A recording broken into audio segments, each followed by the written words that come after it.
Parshiyos Vayakhel Pikudei. The Parsha Vayakhel begins with a description of the call to contribute to the building fund of the Mishkan. Lots of different materials, lots of different building, lots of different structures.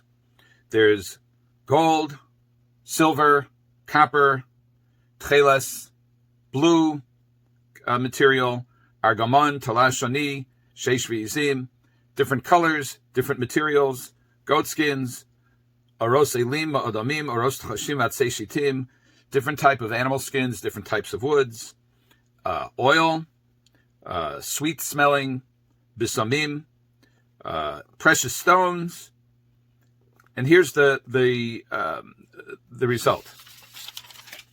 The Torah says that indeed, Vayavo'u kol ish asher nisa'o libo, and they came, every person, every man whose heart lifted him, v'chol asher nodvaru cho oso heviu es trumas Hashem lemlechas o moed l'chol avoso l'vigdei HaKodesh, and everyone whose spirit made him volunteer or give willingly and brought the contribution to Hashem's offering for the work of the Ohel Moed, the tent of meeting, and all of its avodah, all of its service, and the holy garments.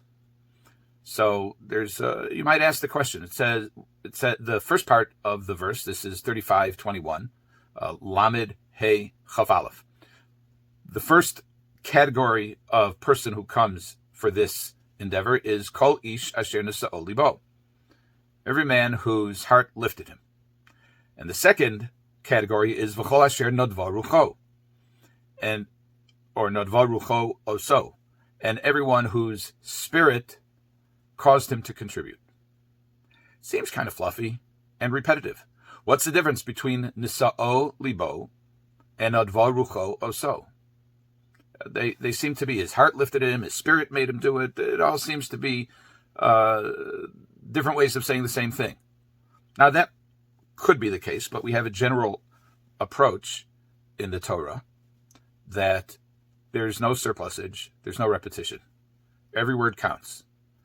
So there must be a difference between Nisa'o Libo, whose heart lifted him, and Nodva Rucho Oso, in whose spirit caused him to volunteer or to contribute. So there, as one might expect, there are many different opinions on this. I'd like to focus on the opinions of the Netziv, Rav Naftali Tzvi Yehuda Berliner, who was a Rosh Yeshiva in Yeshivas Volozhin, among other things, and was also the author of many well-read works, among them Ha'amek Davar, his Perush on Chumash, lived in the 1800s. And then I'd like to talk about the approach of the Ramban, and there are different approaches. So the Netziv talks about the difference between Nisa'o Libo and Nodva Rucho Oso. He says there are two ways to contribute. There may be others as well, but there are people who contribute because to a building campaign or to other charitable cause because they're fearful that they'll look bad if they don't. They respond to social pressure. They're doing a good thing, but it's not for the essential reason, but rather because they fear the consequences of not giving. Those consequences may be, there may even be repercussions by the authorities for not having met some kind of obligation. But it's what we might call an ulterior motive. And then, so he says that's what Nisa'o Libo. Leiv typically, and we've mentioned this in the past, and likely will in the future, Rabbi Victor Miller emphasizes that Leiv, and others as well, Leiv is the seat of thought and will, what we typically call the mind, even though Leiv literally means the heart, but it's symbolic and representative. And it's the seat of thought and seichel. And then you have Ruach. Ruach is the inner desire, what you might call a reflection of emotion, or more typically spirit. And the Netziv says that somebody who's Nodva Rucho Oso is just by nature charitable and wants to contribute. So you have two different types, and he makes an observation that even the one who gives for ulterior motives, eventually, once he gives, he recognizes the intrinsic goodness, and as is reflected in the pasuk 8 psukim, 8 verses later in Chavtes, it then says, "Kol ish v'isha asher nodav libam osam lahavi l'chol hamlacha asher shiva Hashem la'asos bi'ad Moshe v'yu b'nei Yisrael nedava l'Hashem." The children of Israel brought a voluntary offering to Hashem, every man and woman whose heart made them willing to bring for all the work. He says that the heart, mind, may not have originally been nadav libo. It may have been nasa libo. It was calculating. It was responding to ulterior motives. But ultimately, following the giving, the essential motivation took over, even for those people. You might find a correspondence to what the Gemara says, that a person should learn Torah even not for its own sake, because once a person learns Torah, not for his own sake, but he'll come to the point where he learns for its own sake. Mitoch shelo lishma, ba lishma. So that's the Nitziv. So the Nitziv says there are two types of contributors, those who contribute for ulterior motives and those who contribute because they recognize the essential goodness, and that there can be a transformation of the former to the latter. The Ramban observes that the call was not just for material, but it was for craftsmen as well. And I said, what kind of craftsmen could there be among the Jews? Their principal occupation for hundreds of years in Egypt was as slave laborers, doing what we might call grunt work, heavy lifting. They were not craftsmen. They were not apprentices. They didn't have the training to do the fine kind of craftsmanship that was required in the building of the Mishkan. And yet, nevertheless, some volunteered. So the Ramban says that there are two types, or were two types of volunteers. There were people who volunteered material, people who contributed the various types of material that were necessary for the building of the Mishkan. But then there had to be people who actually did the work, despite the fact that they weren't trained, but rather they had the will. And this, he says, is Nisa'o Libo. Nisa'o Libo means his heart lifted him to do what? It literally lifted his heart to say, I can do this. I am going to do this. I'm responding to the call.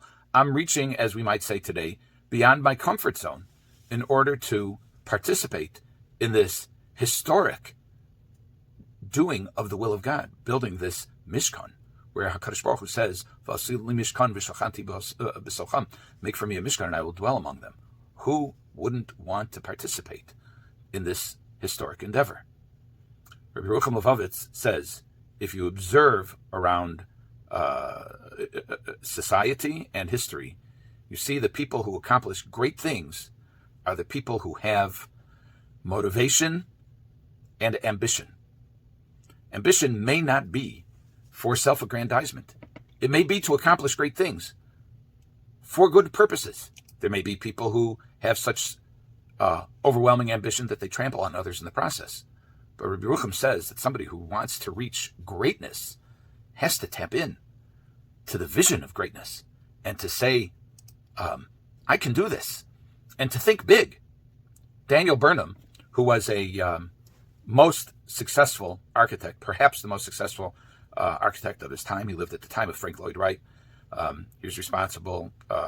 Burnham was a very influential architect in Chicago, built many of the buildings that are still standing today, and they got the name skyscraper. They were so tall.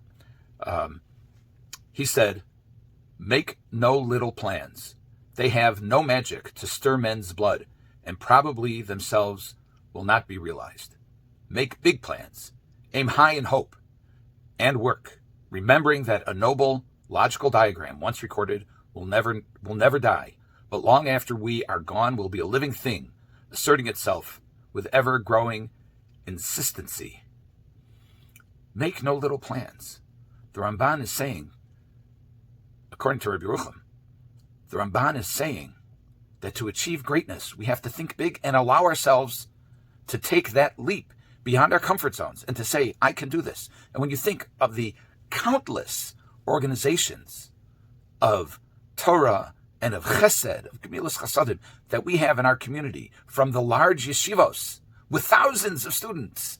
And we have chesed organizations that take care of thousands, tens of thousands of people. And we could name all kinds, household names, Hatzalah organizations, nationally, internationally, locally. You have Zaka, you have chesed organizations, Gemilas Chasadim, Gemachim. They're all started and run by people who have vision and who say, I can do this, not because it's about me, but because HaKadosh Baruch Hu put me here and I have to make a difference. This is Nisa'o Libo. Reb Yerucham says that to achieve greatness, even in Limud HaTorah, becoming a Gadol Ador, a person has to say, I can accomplish, I can strive, and I can do Ritzon HaBorei in an exceptional way. Have a good Shabbos.